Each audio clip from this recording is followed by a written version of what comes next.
Presentamos En 3 Puntos. Flavio Gutiérrez. Ustedes y nuestros invitados analizarán el acontecer nacional e internacional, hechos e ideas que ocupan la atención de la sociedad. Un aporte al debate en busca de soluciones a los asuntos nacionales e internacionales actualizados. En 3 Puntos. Muy buenas noches, amigas y amigos de su programa En 3 Puntos. Hoy estamos llevándole una interesante entrevista, más que una entrevista, un compartir con un amigo. Hoy vamos a tener al licenciado Daniel Pou, politólogo de la República Dominicana y del mundo también, porque es un hombre que está enterado de todas las problemáticas internacionales y la podemos debatir aquí con nosotros. Vamos a tenerlo esta noche hablando de todos estos temas interesantes de la política y todo lo que encierra estos temas que están candentes aquí en el país. Javier López, el doctor Nelson Balcarce, mi hermano y mi amigo, acompañándonos en esta noche. Buenas noches. Buenas noches, Flavio. Buenas noches, Nelson. Buenas noches, Daniel. Buenas noches, amigos televidentes. Hoy tenemos un programa casi navideño, pero un programa al fin, antes de que se nos vaya el año, pero vamos a conversar de muchos temas candentes en esta noche. Javier, buenas noches a ti, buenas noches a mi hermano y amigo Flavio Gutiérrez, buenas noches Daniel, buenas noches a todos nuestros amables telespectadores en este programa prácticamente de fin de año, donde le deseamos todas las cosas buenas y por eso, porque le deseamos cosas buenas, Flavio, ¿verdad? Tenemos con nosotros a Daniel Pou, quien nos va a descifrar algunas cosas que han estado ocurriendo en el acontecer nacional y de la cual él es un hombre que tiene sobrado conocimiento para hablar de eso aquí. Buenas noches. Esa es la especialidad de Daniel Pou. Claro que sí, claro que sí. De seguridad. Flavio. Bueno. Daniel, buenas noches. Buenas noches. Me siento, la verdad, que sorprendido y halagado con el staff de este programa, que es un staff de grandes ligas. Gente ducha, gente precisa, con visiones quirúrgicas de la realidad. Tengo que tratar de dar lo mejor de mí esta noche para que después no hayan quejas. Y lo bueno es que no lo creemos, ¿eh? No lo creemos. No, y aparte de eso, el público que sigue este programa es un público selecto. Es un público pensante. Daniel. Entonces, uno tiene que ir en consonancia con los espectadores. Y sobre todo con esos espectadores que profesan una lealtad infinita a este programa. Gracias. Así es.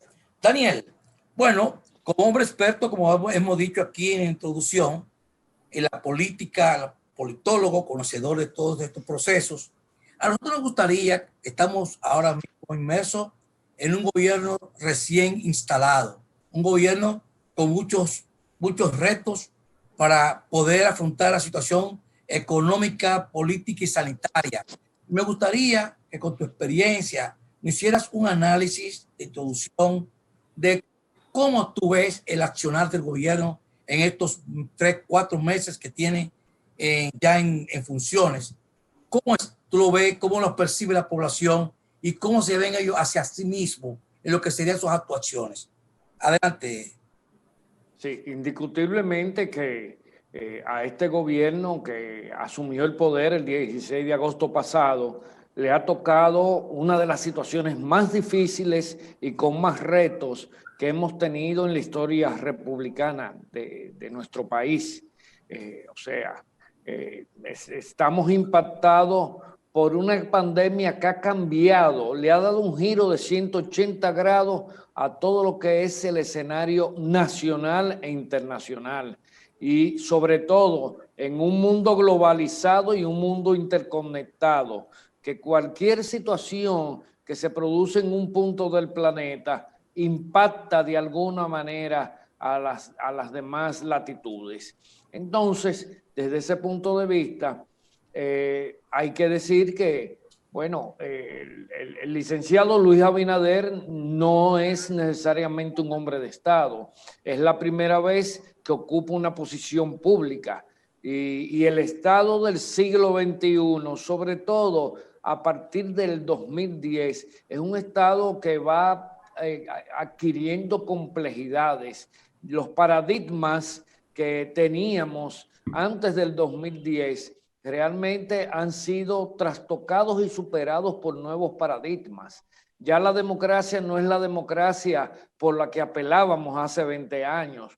Ahora estamos hablando de una democracia directa. Estamos hablando de procesos donde la ciudadanía se constituye en muchos casos en el actor de primer orden. Por el otro lado, el ámbito internacional. En el ámbito internacional tenemos una transición, una situación que definitivamente va desplazando todo lo que eran las grandes verdades. China, una potencia emergente que no podemos obviar ni podemos minimizar. Hoy en día China ha acumulado un caudal de desarrollo que no tan solo se traduce en su influencia económica en términos de los intercambios comerciales, sino su capacidad de desarrollar nuevas tecnologías, su capacidad de vincularse con gestos de solidaridad hacia los demás países y sobre todo su capacidad por haberle impreso al capitalismo una velocidad y un ámbito tan amplio que nunca nos lo pensamos en tiempos anteriores. Entonces, bajo este escenario, se aparece esta pandemia con un patógeno que se llama COVID-19, que de buenas a primeras, pues afecta todos los planos de la vida nacional e internacional, el emocional, el económico, el político, incluso los ejes fundamentales de la geopolítica empiezan a tener desplazamientos importantes y países que no eran de tanta envergadura, de tanta relevancia, hoy en día van tomando relevancia. ¿Y por qué? Porque supieron desarrollar políticas de aliados de una manera altamente eficiente y se van colocando en un plano del escenario que hay que tomarlos en cuenta. Entonces, bajo este contexto internacional y bajo el escenario nacional que todavía ofrece muchas limitaciones porque sus élites no logran convencerse de que el país se requiere no cambios, sino transformaciones profundas, que no podemos hablar de democracia sin un Estado social y democrático de derecho consolidado, que no podemos hablar de democracia sin garantías jurídicas para las personas, para las inversiones y para todas las actividades que se realizan. Entonces, desde esa perspectiva, al licenciado Luis Abinader Corona le ha tocado, pues, tomar las riendas del país y tratar, arrimándose poco a poco a lo que son los paradigmas del poder, llevar el país a transitar estas transformaciones que van un poco más allá del cambio, pero ¿en qué condiciones? Esto es como jugar un campeonato de ajedrez en una simultánea con 10 maestros, porque tienen tantas variables, tantos retos, tantos desafíos por delante, a los que hay que darle respuestas coordinadas, que tengan sinergia entre sí para poder ser eficientes e impulsar lo que se busca, lo que se trata de establecer.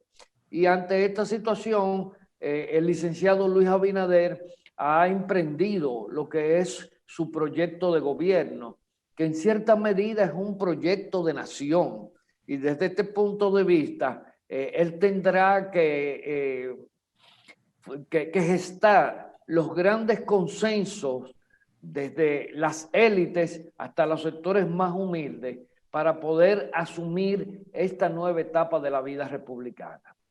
Daniel, tú acabas de mencionar la palabra o el año 2010 y me gustaría que profundizara un poco más, porque yo sé que tú vas por la Constitución del 2010. La Constitución del 2010 modificó sustancialmente lo que era la estructura del Estado y modificó lo que es el deseo de democracia que como pueblo nosotros necesitamos. Me gustaría que profundizaras un poco más, porque hiciste una pincelada sobre el 2010, si es por la Constitución del 2010. Mira, yo tengo una experiencia personal. Cuando yo regresé de Europa, de estar ya casi 10 años en Europa y llegar a República Dominicana en inicios del año 2000, me di cuenta que ya República Dominicana, pues, no tan solo presentía, sino que sentía profundamente la necesidad de esas transformaciones. ¿Por qué? Porque nosotros no podíamos continuar en un medioevo social y político cuando el mundo ya iba cambiando todos sus perfiles. A mí me tocó la década del 90 en Europa y yo vi a Europa transformarse y los gobiernos buscar respuestas de manera individual y de manera colectiva. Y hay que recordar que ahí es que se empieza a consolidar el Tratado de Schengen, la Comunidad Europea consolida su nueva economía y se delimitan una serie de marcos de referencia para poder impulsar ese proyecto. La caída República Dominicana no podía ser menos. Sencillamente, en ese momento, el gobierno presidido por el doctor Leonel Fernández, que ya había iniciado prácticamente desde el año 2005, ese apuntalamiento de la transformación de las estructuras institucionales, pues se decide por una nueva constitución. Una constitución que tiene sus luces y sus sombras, pero por lo menos tiene todos los portales abiertos para que República Dominicana empiece a impulsar su tránsito hacia la verdadera democracia y el Estado social y democrático de derecho. Entonces, desde ese punto de vista, pues todavía tenemos muchas cosas que recorrer. Muchas situaciones. Nosotros, por ejemplo, tenemos los objetivos del milenio, tenemos la ley 1-12, la Estrategia Nacional de Desarrollo, que debe ser la guía al 2030 para vencer todos esos rezagos que hemos tenido en nuestra vida institucional. Así es. Vamos a irnos a nuestra primera pausa comercial con el permiso de Daniel Pou para luego regresar con todas estas preguntas interesantes sobre los temas políticos. Vamos arriba y regresamos.